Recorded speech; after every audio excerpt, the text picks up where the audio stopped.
주야의 자고 깨는 것 예수가 거느리시네. 주 날 항상 돌보시고 날 친히 거느리시네. 주 날 항상 돌보시고 날 친히 거느리시네.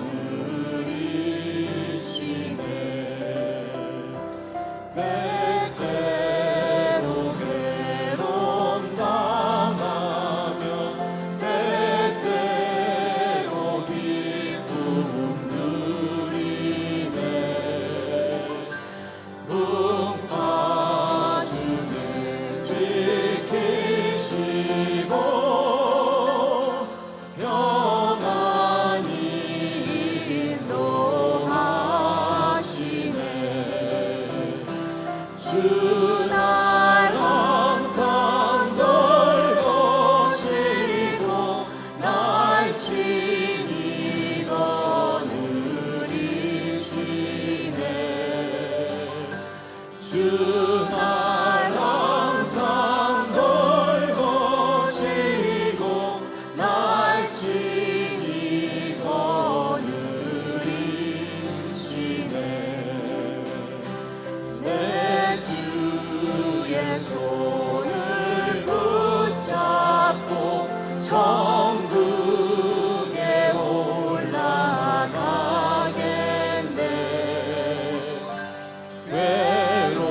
괴로우나 즐거우나 예수가 거느리시네. 주 날 항상 돌보시고 날 친히 거느리시네. 주 날 항상 돌보시고 날 친히 거느리시네. 이 세상 이별할 때에 마귀의 권세 이기네. 천국에 가는 그 길도 예수가 거느리시네. 주 날 항상 돌보시고 날 친히 거느리시네. 주 날 항상 돌보시고 날 친히 거느리시네.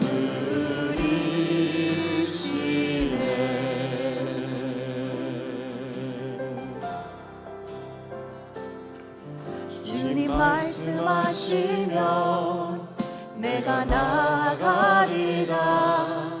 주님 뜻이 아니면 내가 멈춰서리라. 나의 가고 서는 것 주님 뜻에 있으니 오 주님 나를 이끄소서. 주님 말씀하시면 내가 나가리라. 주님 뜻이 아니면 내가 멈춰서리라. 나의 가고 서는 것 주님 뜻에 있으니 오 주님 나를 이끄소서. 뜻하신 그곳에 나 있기 원합니다. 이끄시는 대로 순종하며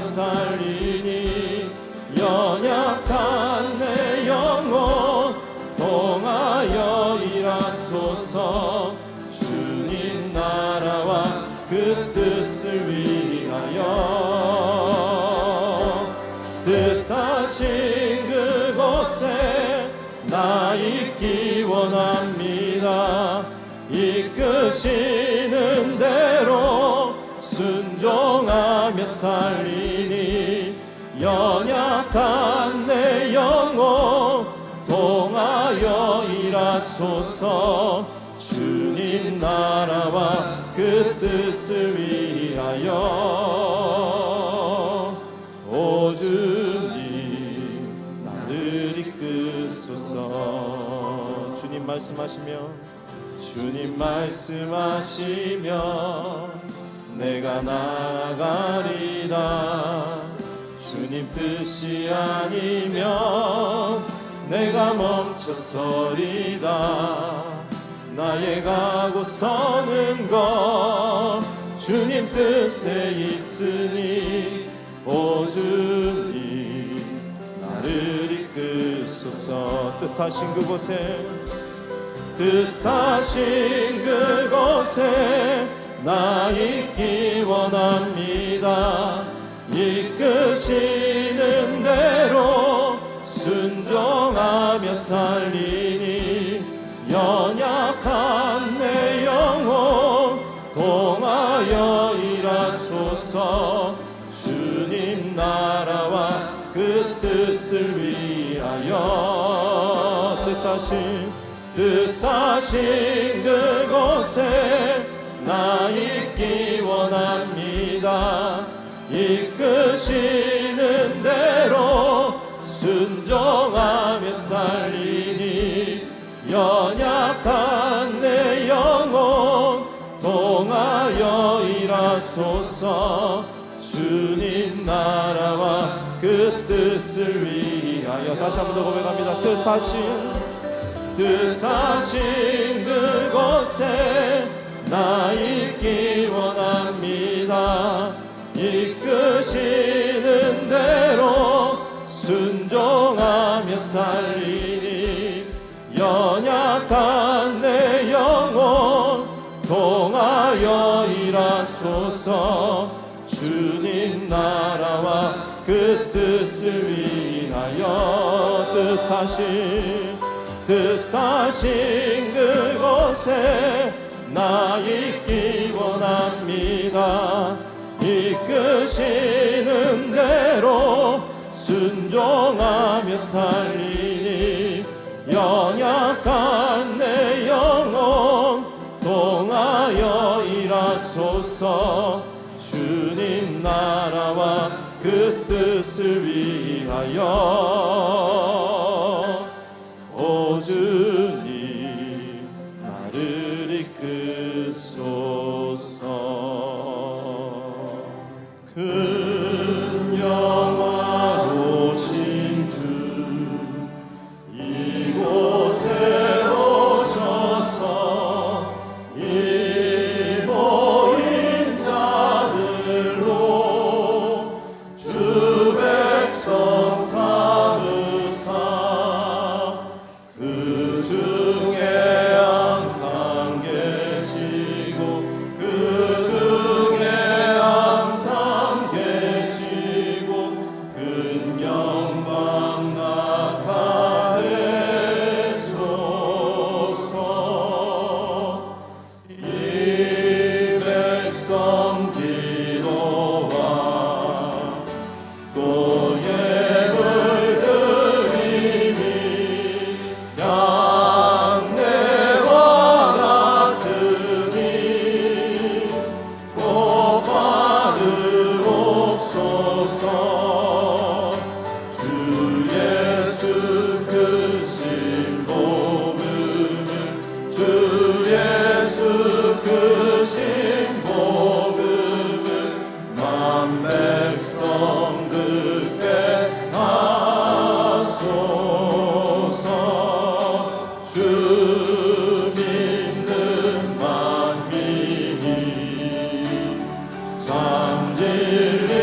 찬양을 받아 주소서. 주님을 찬양하오니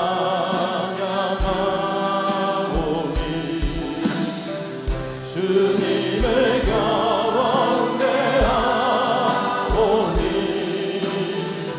왕이신 예수여 오셔서 좌정하사 다스리소서.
하나님 말씀 열왕기하 18장 1절에서 8절까지 있는 말씀을 다 함께 찾겠습니다.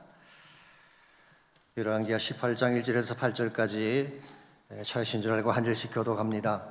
이스라엘 왕 엘라의 아들 호세아 제3년에 유다 왕 아하스의 아들 히스기야가 왕이 되니 그가 왕이 될 때에 나이가 25세라 예루살렘에서 29년간 다스리니라. 그의 어머니의 이름은 아비요 스가리아의 딸이더라. 히스기야가 그의 조상 다윗의 모든 행위와 같이 여호와께서 보시기에 정직하게 행하여 그가 여러 산당들을 제거하며 주상을 깨뜨리며 아세라 목상을 찍으며 모세가 만들었던 놋뱀을 이스라엘 자손이 이때까지 향하여 분향함으로 그것을 부수고 누스단이라 일컬었더라. 히스기야가 이스라엘 하나님 여호와를 의지하였는데 그의 전후 유다 여러 왕 중에 그러한 자가 없었으니 곧 그가 여호와께 연합하여 그에게서 떠나지 아니하고 여호와께서 모세에게 명령하신 계명을 지켰더라. 여호와께서 그와 함께 하심에 그가 어디로 가든지 형통하였더라. 즉 아수르 왕을 배반하고 섬기지 아니하였고 그가 블레셋 사람들을 쳐서 가사와 그 사방에 이르르고 땅에서부터 견고한 성까지 이르렀더라. 아멘. 인생을 살아가다 보면 침체 순간이 찾아올 때가 있습니다. 모든 것이 다운되고 답답한 가운데 앞길이 열리지 않을 때가 있는 것이죠. 사실 이와 같은 침체는 누구에게나 올 수 있는 것입니다만은 그때 어떻게 하느냐에 따라서 삶이 더 견고해질 수도 있고 반대로 몰락으로 떨어질 수도 있습니다. 예컨대 사업을 하는 사업가가 갑작스러운 불경기로 매상이 떨어지고 경제적 침체에 빠질 때가 있습니다. 그때 포기하지 않고 새로운 전략이나 새로운 각오로 뛰면 더 단단한 비즈니스로 올라설 수 있는 것입니다. 운동선수가 갑자기 기량이 떨어지고 랭킹이 곤두박질 칠 때가 있죠. 그때 그 슬럼프를 어떻게 다루냐에 따라서 인류 선수가 되기도 하고 그저 그런 선수로 전락하기도 하는 것입니다. 그 천하의 타이거 우즈가 슬럼프에 빠진 적이 있었잖아요. 그때 입스라고 해서 샷 공포증에 걸려서 그린 앞에서 타평을 치고 그랬던 적이 있습니다. 그랬던 그가 슬럼프를 이겨내고 잘 극복한 결과 여러분 아시는 것처럼 2019년도에 43살의 나이로 가장 아름다운 메이저 대회인 마스터즈에서 5번째 우승을 거두었습니다. 그러므로 슬럼프나 침체가 찾아온 것이 문제가 아닙니다. 그때 어떤 처방으로 그것을 극복해야 되느냐가 중요한 것입니다. 바른 처방으로 바르게 이겨낼 수만 있다면 침체는 또 다른 성장의 기회가 될 수가 있는 것입니다. 미견의 가정에서 장성한 아이가, 딸아이가 아빠에게 자신의 답답한 마음을 털어놓았습니다. 모든 것이 막히고 매사에 의욕이 없는데 그래도 살아야 하느냐고 질문을 했습니다. 그때 아빠가 딸을 부엌으로 데리고 왔어요. 보여줄 게 있다고. 3개 냄비에 물을 끓이고 첫 번째 냄비에는 당근을 집어넣고 두 번째 냄비에는 계란 2개를 넣고 세 번째 냄비에는 커피가루 1스푼을 넣었습니다. 물이 충분히 끓은 후에 당근을 끄집어내어서 그릇에 담고 계란은 껍질을 벗긴 후 다른 그릇에 담았어요. 그리고 커피는 컵에 따라 부었습니다.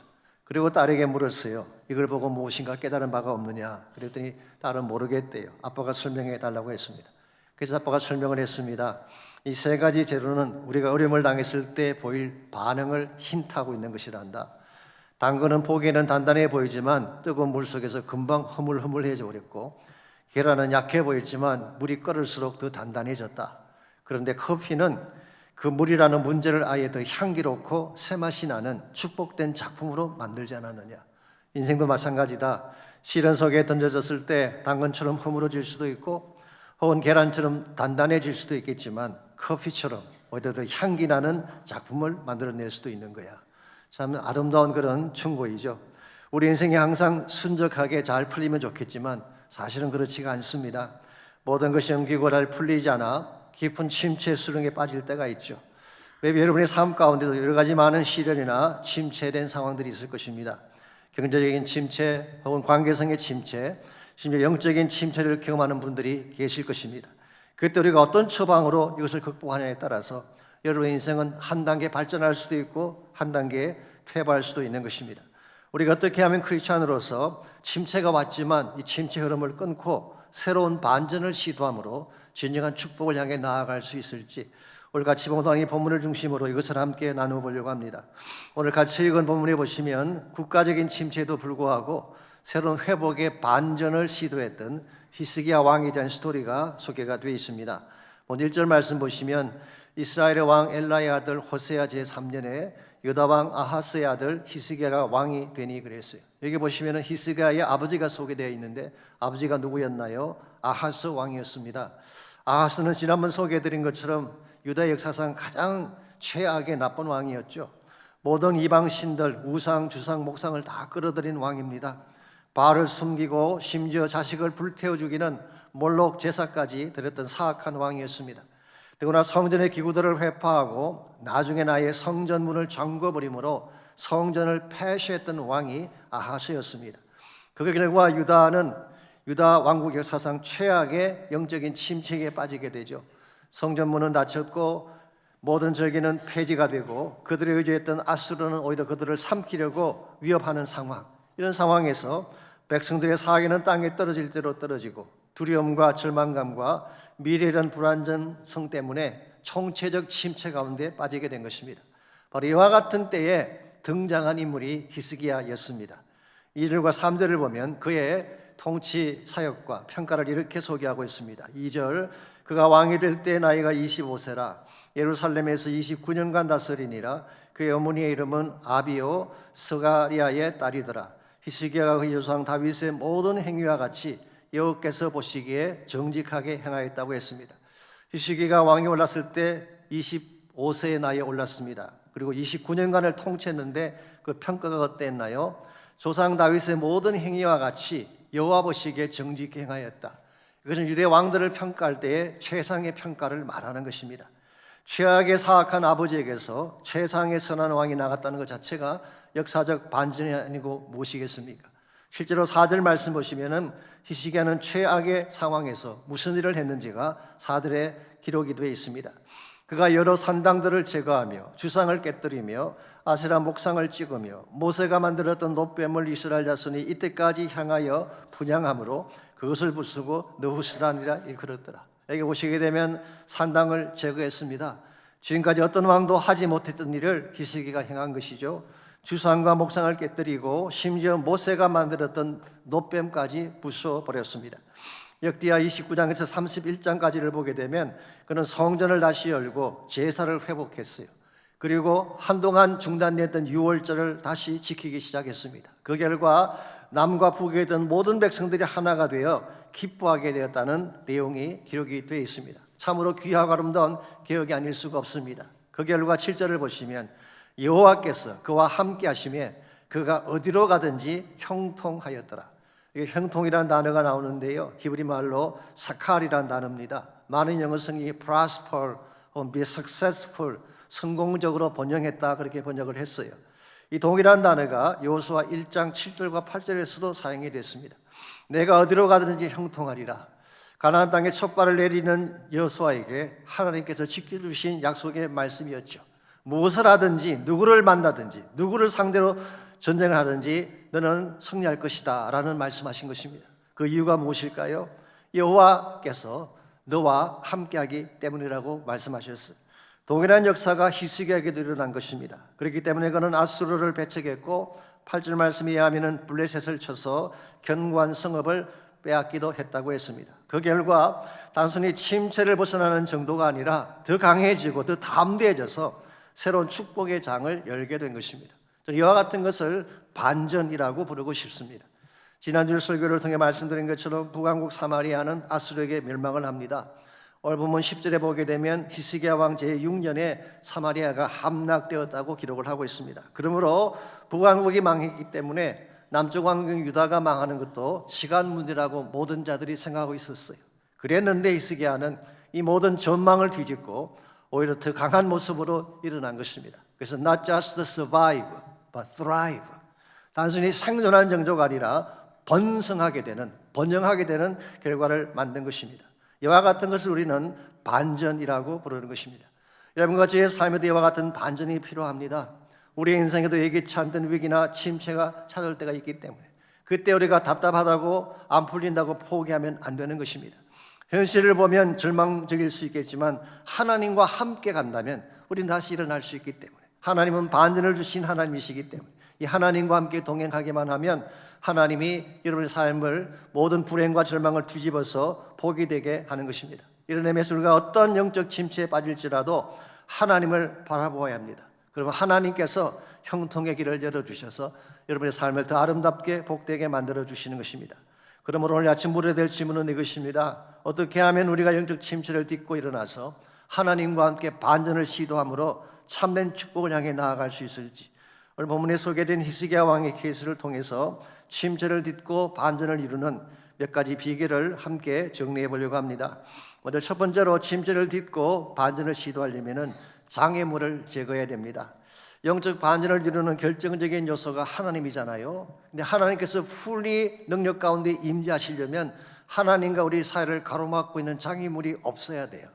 하나님은 전능하신 분입니다. 무엇이건 축복하기를 원하시는 분인데 아무리 하나님이 축복하고 싶어도, 능력을 부어주시고 싶어도 하나님과 우리 사이에 찌꺼기가 있든지 장애물이 있으면 그 능력이 우리에게 임할 수가 없는 것입니다. 그러므로 참된 차원에서 반전을 시작하려면 하나님과 우리 사이에 장애물을 제거를 해야 되는 것입니다. 4절 말씀을 다시 보시면 히스기야가 했던 종교개혁의 가장 중요한 핵심적인 내용이 자세하게 나열이 되어 있습니다. 그가 여러 산당들을 제거하며 주상을 깨뜨리며 아세라 목상을 찍으며 모세가 만들었던 노뱀을 이스라엘 자손이 이때까지 향하여 분향함으로 그것을 부수고 느후스란이라 일컬었더라. 여기 보시게 되면 첫째로 산당을 제거했습니다. 산당 제사라고 하는 것은 사실은 온 나라에 퍼져 있던 오래된 관행이었습니다. 이것을 건드린다고 하는 것은 마치 벌집을 쑤시는 것과 같은 것입니다. 민심이 덜끓을 것이고 여론이 악화될 악재인 것이 분명했습니다. 그렇기 때문에 일찍이 어떤 왕도 감히 건드리지 못했던 것이 산당 제사를 폐지하는 것인데 히스기야는 이것을 행한 것입니다. 왜 그렇게 했을까요? 그래야 그들 마음에 있는 혼합주의를 제거하고 순전한 성전 예배를 드리는 것이 가능했기 때문에, 백성들의 마음속에 오랜 관행으로 뿌리내리고 있던 혼합주의, 이걸 제거하지 아니하면 하나님께 순전한 제사를 드릴 수가 없다는 거예요. 두 번째로 그는 주상을 깨뜨리고 아세라 목상을 찍어버렸다고 했어요. 주상이라고 하는 것은 돌로 만든 기둥 우상을 말하는 것이죠. 목상은 나무로 만든 우상을 말합니다. 이걸 다 깨뜨리고 찍어버렸어요. 어쩌면 개혁적인 마인드를 가진 왕이라면 여기까지는 maybe 가능하다고 생각합니다. 좀 위험 부담은 있지만 그래도 우상을 척결할 수는 있겠죠. 그런데 이 세 번째로 했던 일은 참 특이할 일입니다. 히스기야는 세 번째로 놋뱀을 부수어 버렸어요. 이 브론즈 스네이크, 이 놋뱀을 부수어 버렸어요. 이건 지금까지 했던 일보다는 비교가 안 될 엄청난 부담이 가는 그런 개혁의 케이스입니다. 왜냐하면 이 놋뱀이라고 하는 것은요, 민수기 21장에 보시면은 이스라엘 백성이 불뱀에 물려 다 죽게 되었을 때에 하나님 모세에게 놋뱀을 만들게 하셨어요. 그 놋뱀을 장대에 높이 달게 하고 누구든지 그것을 쳐다보는 자는 죽지 않고 살게 했던 뱀이 바로 놋뱀이었습니다. 그러므로 이 놋뱀은 구원의 상징이죠. 실제로 신약 성경인 요한복음 3장에 보면은 예수님께서 이것을 인용할 정도로 중요한 상징이 놋뱀이었어요. 더구나 이 놋뱀은 다른 사람도 아닌 모세가 만든 것입니다. 이스라엘이 가장 위대한 지도자의 영웅인 모세가 만든 거예요. 그래서 그들은 지난 700년 동안 보화처럼 간직해 왔던 것인데 감히 이것을 건드린다고 하는 것은 당시 정황으로 볼 때 있을 수가 없는 일입니다. 그럼에도 불구하고 히스기야는 이 오랜 전통의 보물인 놋뱀을 부수어버리고 그것을 느후스단이라고 이름을 붙였어요. 느후스단이 무슨 뜻인지 아십니까? 놋조각이라는 뜻이에요. 너희는 이것이 굉장한 능력을 가진 보화인 줄 알지만 No! It's nothing but a piece of bronze. 놋조각에 불과한 거야. 아무 가치도 없고 의미가 없는 대상이야 라고 선포를 한 것입니다. 자, 그렇다면 왜 히스기야가 700년간을 모셔왔던 이 놋뱀을 이처럼 부숴버린 것일까요? 오늘 본문에 나와 있습니다. 사람들이 그것에 분향을 했기 때문이라고 했어요. 제사를 드렸다 그 말입니다. 그 앞에 나아가 빌고 섬기고 예배를 드린 것입니다. 아마도 처음에는 그렇게 하지 않았겠죠. 그러나 시간이 흘러가면서 차츰 눈에 보이지 않는 하나님보다 눈에 보이는 놋뱀을 의지하는 백성들이 늘어나게 된 것입니다. 이것은 대단히 위험한 현상이 아닐 수가 없습니다. 여러분, 광야에서 이스라엘 백성을 불뱀에서 건져낸 것이 정말 놋뱀이었을까요? 아닙니다. 하나님이 살게 하신 거예요. 놋뱀이라고 하는 것은 도구에 불과했던 것입니다. 이것을 혼돈한 나머지 놋뱀 자체를 숭배하고 예배하게 되면 엄청난 우를 범하는 것입니다. 여러분 기억하십시오. 아무리 귀한 것이라고 하더라도 설사 그것이 선한 목적으로 만들어진 것이라고 할지라도 하나님을 대체하면 우상이 되는 거예요. 그래서 존 비베가 썼던 유명한 책이 있습니다. Good or God이라고 하는 제목의 책. 선을 택할 것이냐 하나님을 택할 것이냐. 일반적으로 사람들은 선한 것이라면 다 좋은 줄 알아요. 그런데 모든 선이 하나님으로부터 나온 것일까요? 그렇지 않다는 것입니다. 세상 사람들이 추구하는 선 가운데는 하나님을 배제한 선이 많이 있어요. 그래서 존 비비어는 현대교회를 향하여 챌린지한 것입니다. 눈에 보기에 선하다고 해서 하나님을 대체하면 안 된다. 그런 메시지를 이 책을 통해 출판한 것입니다. 사실 오늘 이 시대에 우리 주변이건 혹은 교회 안이건 노뱀들이 많이 있습니다. 교회에 존재하는 노뱀 중에 가장 대표적인 것이 전통이라는 것입니다. 여러분 전통은 귀한 것이고 소중한 것입니다. 그런데요, 전통이 아무리 귀하다고 하더라도 전통이 성경보다 앞서가든지 하나님보다 앞서가면 노뱀이 되는 것입니다. 오래전에 저희 교단에서 이런 일이 있었습니다. 우리 서던 베프티스트 컨벤션 전체 교회의 마들 철치 같은 교회가 달라스에 있는 제일 침례 교회, 달라스 퍼스트 베프티스트 철치인데요. 기라성 같은 목사님들이 목회했던 교회입니다. 그 교회에 W.A. 크리스웰이라는 35세 난 젊은 목사님이 부임을 했어요. 그런데 부임할 때 교회 강대상 앞에 낡은 성경책 하나가 펼쳐져 있었는데요. 이걸 옮기는데 7년이 걸렸대요. 교회가 성장을 하면서 예배당을 확장하면 강대상을 바꾸어야 되는데 이 성경책 때문에 아무것도 할 수 없었대요. 여러분, 성경책이 잘못된 것일까요? 그렇지 않습니다. 성경책은 귀한 것이죠. 근데 이것을 너무 숭상한 나머지 하나님이나 예배보다 더 소중히 여기면 노뱀이 될 수 있다는 것입니다. 은사도 마찬가지입니다. 신유의 은사가 얼마나 중요합니까? 그런데 그것을 행한 사람을 하나님보다 더 높이면 노뱀이 되는 거예요. 교회 성장, 사역의 열매 중요한 것이죠. 그러나 이것이 하나님보다 더 앞서가게 되면, 그래서 수단 방법 가리지 않고 성공만 추구하려고 한다면은 교회의 성장이나 성공이 충분히 노뱀이 될 수가 있는 것입니다. 그래서 오래전에 영국의 복음주의 설교자 중에 한 분인 어스왈드 챔버스가 그가 쓴 책에서 이런 지적을 했습니다. 이분은 My Utmost for the Highest라고 하는 나의 최상을 최고의 하나님께라는 책을 쓰신 분인데요.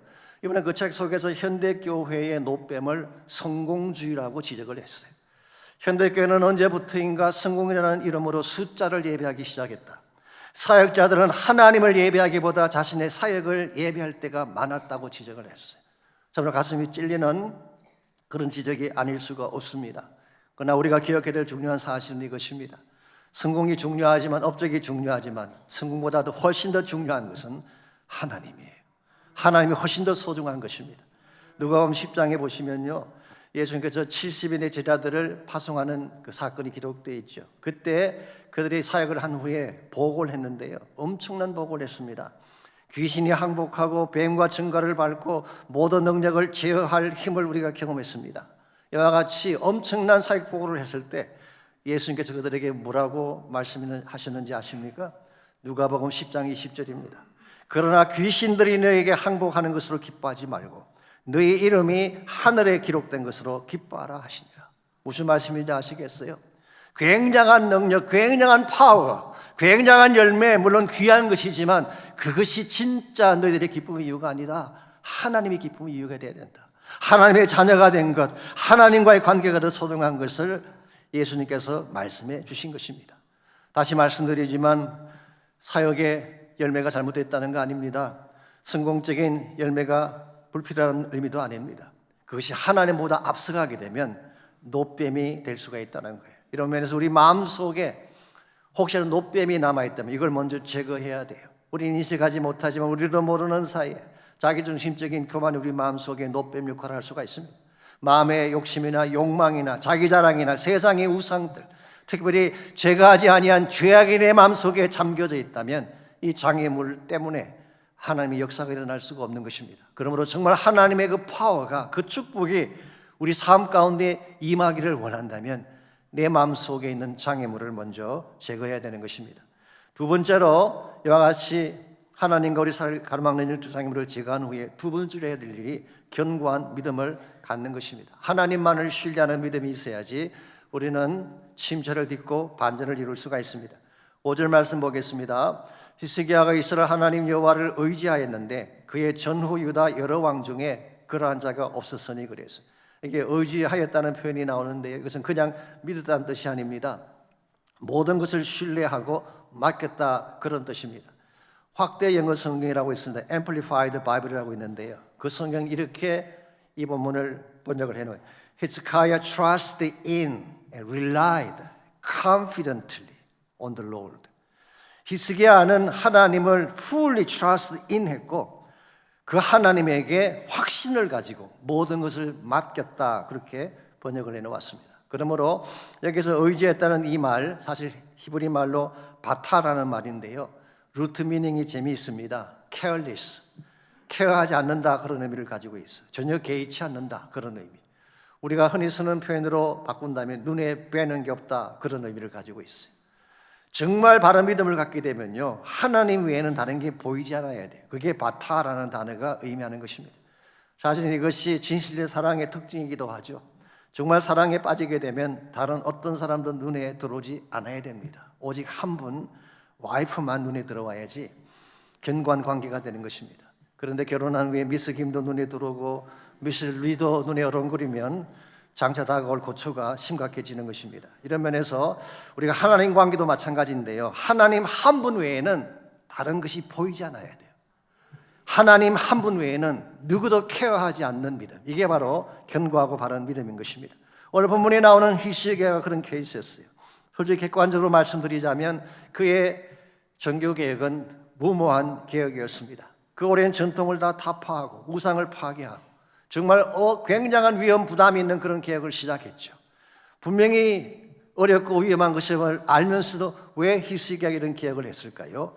이유는 한 가지입니다. 하나님만 바라보았기 때문에. 하나님 한 분만. 예컨대 만일 그가 자기 인기를 생각했다면 산당을 부실 수가 없습니다. 자신의 안위나 편안함만 생각했다면 감히 700년간 내려온 노뱀을 어떻게 건드릴 수가 있겠어요?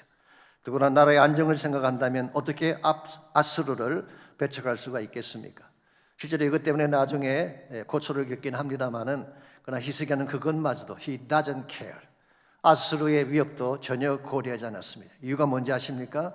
오직 하나님 한 분만 보았기 때문에. 그랬더니요 하나님이 그 아수르의 문제마저도 그때는 이기게 해주셨어요. 여기에 대한 것은 나중에 조금 더 자세하게 말씀을 드리겠습니다. 오늘 여러분과 저에게도 이와 같은 믿음이 필요합니다. 하나님 한 분만 바라볼 수 있는, 하나님 외에는 전혀 케어할 대상이 없을 때에 하나님의 능력이 우리 가운데 나타나기 시작하는 것입니다. 그래서 히브리서 12장 2절은 이렇게 권면하고 있습니다. 믿음의 주여 온전케 하시는 이인 예수를 바라보자. 그는 그 앞에 있는 기쁨을 위하여 십자가를 참으사 부끄러움을 개의치 아니하시더니 하나님 보좌 우편에 앉으셨느니라. 제가 보레안 스탠더드 바이블을 봤더니요 이렇게 번역해놓은 Let us fix our eyes on Jesus. 우리의 눈을 예수님에게 고정시키자, 픽스하자. The author and perfect of our faith. 예수님은 우리의 믿음의 시작자일 뿐만 아니라 믿음의 완성자이시기 때문에 이 예수님에게 나의 시선을 고정하자. 그렇게 번역을 해놓았어요. 여러분 예수님의 십자가는 인류 사상 최대 반전을 대표하는 것입니다. 여러분 기억하십니까? 예수님께서 고난당하며 체포당했을 때 아마 사탄에 속한 사람들은 박수를 보냈을 것입니다. 그가 채찍에 두들겨 맞고 침뱉음을 당하고 창과 못에 찔려 피를 토하며 죽어갈 때 사탄은 승리에 도취되어서 자축을 했을지 모릅니다. 그런데요 죽은 줄 알았던 그 예수가 사흘 만에 다시 살아나셨잖아요. 죽음이라고 하는 무덤이라고 하는 최악의 장벽을 깨뜨리고 승리하셨잖아요. 역사상 이것만큼 위대한 반전은 없습니다. 그 결과 사탄에게 결정적인 패배를 안겨주고 하나님의 영광을 선포했던 사건이 십자가 사건이에요. 그래서 히브리서 저자는 이 예수님의 십자가를 바라보자는 것입니다. 이 십자가를 바라보며 주님에게 내 시선을 픽스할 때에 내 모든 시선을 집중할 때에 하나님이 일하기 시작한다는 거예요. 여러분과 제가 믿는 예수님은 그냥 예수님이 아닙니다. 죽으시고 부활하신 살아계신 하나님의 아들이에요.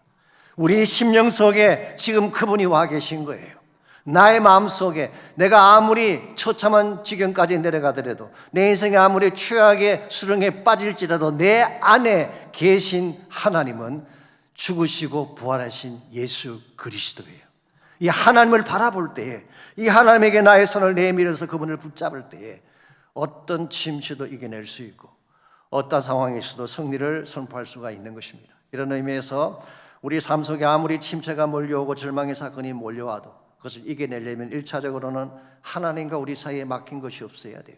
내 안에는 우상을 타파하고 정결한 마음을 회복할 때, 그래서 하나님과 내 사이에 가려진 장애가 없을 때에 하나님이 역사하기 시작하는 것입니다. 두 번째는 하나님만 의지하는 믿음.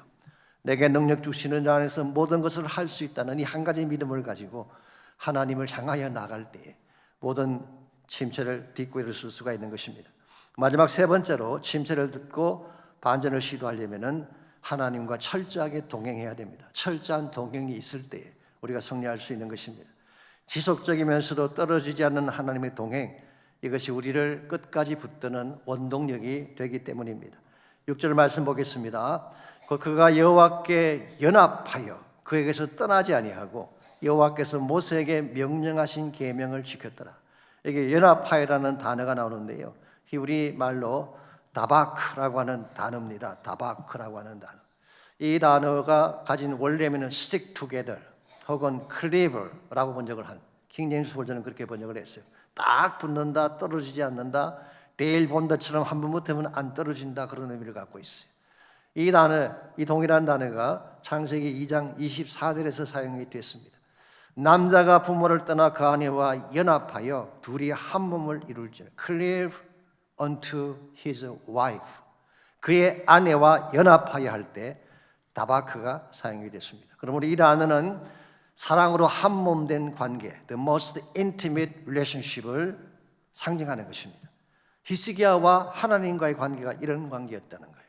히스기야는 하나님과 딱 붙은 연합된 관계, 뗄래야 뗄 수 없는 관계, 그리고 그에게서 떠나지 아니하고 not stop following, 계속적으로 따라갔다, 그런 의미예요. 이와 같이 한순간도 떠나지 않고 철저한 동행의 관계를 가졌기 때문에 7절은 이렇게 기록합니다. 여호와께서 그와 함께 하시며 그가 어디로 가든지 형통하였더라. 참된 형통의 비결은 하나님의 동행입니다. 하나님이 함께 갈 때 여러분의 인생은 강한 인생이 되고 형통하는 인생이 되는 것입니다. 사실 우리 자신은 연약하죠, 미약하죠, 쉽게 깨어지고 부서지는 존재가 여러분과 저입니다. 그런데요, 우리가 가장 강해질 수 있는 비결이 있어요. 가장 강해질 수 있는 비결, 그것은 바로 하나님과 한 몸 되었을 때, 사도 바울의 말을 빌리자면 mystical union with the Christ, 그리스도와 신비로운 연합 관계가 되었을 때, 그때 누구도 깨뜨리지 못할 강한 존재가 되는 것입니다. 예컨대 종이 한 장이 있습니다. 종이 한 장이 있을 때에 못이나 송곳으로 찌르면 쉽게 뚫리고 찢어지잖아요. 근데 만일 그 종이를 철판에 붙여놓으면 어떻게 될까요? 절대 뚫리지 않습니다. 철판이 이 모든 것을 막아주기 때문에 종이가 뚫릴 수가 없어요. 그런데 성경에 의하면 하나님이 우리의 철판인 줄 믿습니다.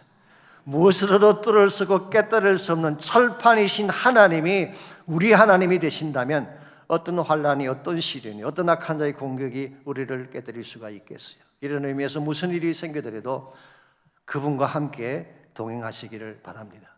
안 된다, 할 수 없다, 그렇게 절망하지 말고 하나님과 함께 다시 시작해 보시면 하나님이 새 길도 열어주시고 새로운 축복의 삶도 허락해 주시는 것입니다. 미국의 정치학자 중에 라프 윌슨 분체라는 사람이 있었습니다. 이분은 흑인이었어요. 더구나 12살 되던 때에 양친을 다 잃어버리고 고아가 됐습니다. 그래서 이분은 할머님 손에서 성장을 했습니다. 그래도 그는 침체에 빠지지 아니하고 열심히 일하며 공부를 한 결과 UCLA를 졸업을 하고 흑인으로서는 최초로 하버드 대학에서 PhD를 받았습니다.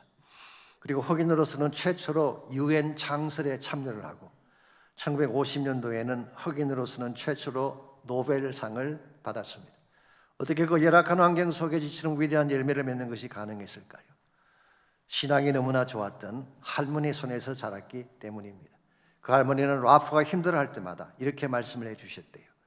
환경이 항상 너의 편일 수는 없다. 그러나 하나님은 언제나 너의 편이다. 그러므로 겨자씨만한 믿음이라도 바른 믿음만 가지면 넌 큰 나무가 될 수 있어. 하나님께 인생을 걸어봐. 그것이 모든 역경을 딛고 일어서는 비결이란다. 참 훌륭한 할머니죠. 저에게도 이런 믿음의 할머니들이 많이 계세요. 이 할머니들이 계시는 한 우리의 자녀 손자들은 축복받지 않을 수가 없습니다. 그렇습니다. 환경이 항상 우리 편일 수는 없습니다. 사람들이 항상 우리 편일 수 없어요. 때로는 우리를 배신하기도 하고 우리에게 절망과 상처를 안겨줄 때가 있지만, 그러나 하나님은 언제나 우리 편입니다. 그리고 하나님은 무슨 일을 당하든 여러분을 도우실 용의가 있었어요. 왜냐하면 여러분을 세상에 누구보다 사랑하시기 때문에. 만일 여러분이 이 하나님에게 인생을 거시고 그분과 함께 남은 생애를 달려가기만 한다면 어떤 역경이 찾아와도 그 역경을 뒤집고 새로운 축복의 아침을 맞이하게 되는 것입니다. 그러므로 무슨 일을 당할지라도 포기하지 마십시오. 하나님을 찾고 하나님에게 달려나가면 피할 길을 내시고 참된 차원의 축복을 허락해 주십니다. 이와 같이 하나님의 축복을 받기를 원한다면 1차적으로 뭘 해야 될까요? 하나님과 우리 살을 감하는 장애물을 제거해야 됩니다. 그것이 우상이든 탐욕이든 선불이든 고백지 아니한 죄악이든 십자가 앞에 다 토해내야 돼요. 두 번째는 견고한 믿음으로 하나님만 붙드시기 바랍니다. 하나님께 나가 기도하면 하나님이 막힌 길을 열어주십니다. 무엇보다도 그분과 함께 가십시오. 하나님과 한편이 되시기만 하면 어떤 게임이건 이길 수밖에 없는 것입니다. 제가 오늘 설교를 마무리하면서 19세기 독일 화가가 그렸던 그림 한 편을 소개해드리고 오늘 설교를 마무리하려고 합니다. 이 그림의 이름이 체크메이트라고 하는 그림입니다. 이 그림은 1831년도에 독일의 화가 모리츠 레츠가 그린 그림인데요. 이 체크메이트라는 말은 우리식으로 표현하자면은 장기를 두다가 장군하고 부르는 것을 체크메이트라고 하는 것입니다. 이 체크메이트를 받았을 때 피할 길이 없으면 지는 거예요. 그러므로 체크메이트는 장기에서 마지막 한 수, 라스트 무브를 의미합니다. 그런데 이 모리츠 레츠가 그린 그림에 보게 되면 악마와 젊은이가 장기를 두고 있습니다. 근데 젊은이가 체크메이트를 당했어요. 여기서 한 수를 찾지 못하면 그의 영혼을 빼앗기게 되는 것입니다. 절망적이죠. 아무리 봐도 수가 보이지 않습니다. 그랬는데요, 이 그림을 그린 지 약 37년이 지난 후에 폴 몰피라고 하는 유명한 체스 전문가가 있습니다. 이분이 1888년도에 콜롬비아 체스 크로니클이라는 이 신문이죠. 그 신문에 글을 한 편 기고를 했어요. 글 제목이 One More Move라고 하는, 아직 한 수가 남아 있습니다, 그런 뜻의 글이었습니다. 그 한 수가 뭘까요? 바로 하나님이라는 수입니다.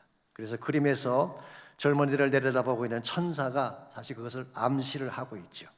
하나님이 개입하면 게임은 달라지는 것입니다. 우리가 도저히 찾을 수 없는 수, 그래서 도저히 이길 수 없는 게임을 하나님이 개입하시면 승리하게 되는 거예요. 그래서 폴 몰피가 던져주는 삶의 메시지가 다음과 같습니다. 당신의 삶이 절망의 코너에 몰렸을 때, 모든 것이 끝난 것처럼 보일 때 기억하라. There's one more move. That is God's divine move. 모든 것이 다 막혔고 더 이상 나에게는 수가 없을 때에 하나님을 기억하라는 것입니다. 하나님이 준비하신 한 가지 수가 남아있다는 거예요. 그리고 하나님이 준비하신 마지막 수를 놓는 순간 모든 상황은 뒤집어지고 새로운 승리가 우리에게 주어지는 것입니다. 모든 상황 속에서 주를 찬양할지라. 주는 너의 그 삶을 큰 도움이시라.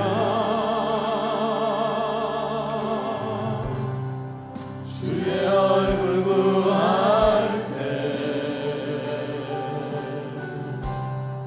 주의 영을 부사 크신 사랑 안에서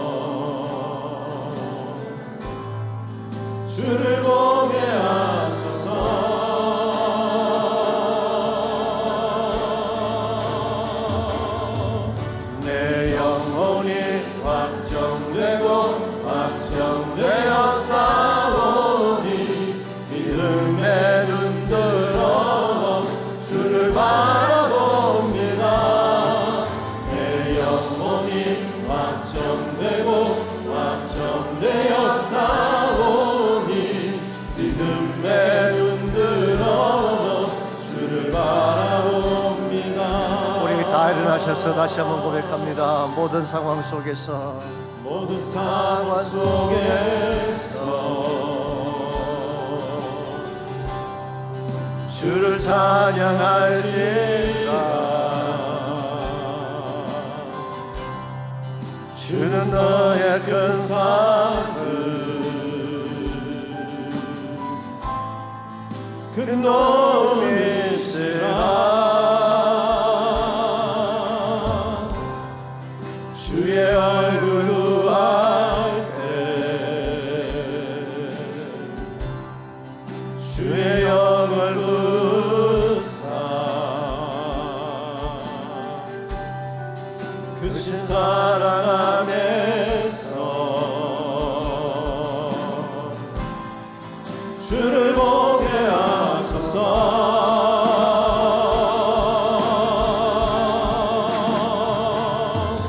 내 영혼이 확정되고 확정되어 싸우니 믿음에 눈들어 주를 바라봅니다. 내 영혼이 확정되고 확정되어 싸우니 믿음에 눈들어 주를 바라봅니다. 내 영혼이 확정되고 내 영혼이 확정되고 확정되어 싸우니 믿음에 눈들어 주를 바라봅니다. 내 영혼이 확정되고 확정되어 싸우니 믿음에 눈들어 주를 바라봅니다. 주를 찬양할 때 주의 나라 이미 임했네. 주의 영원한 나라 주 보게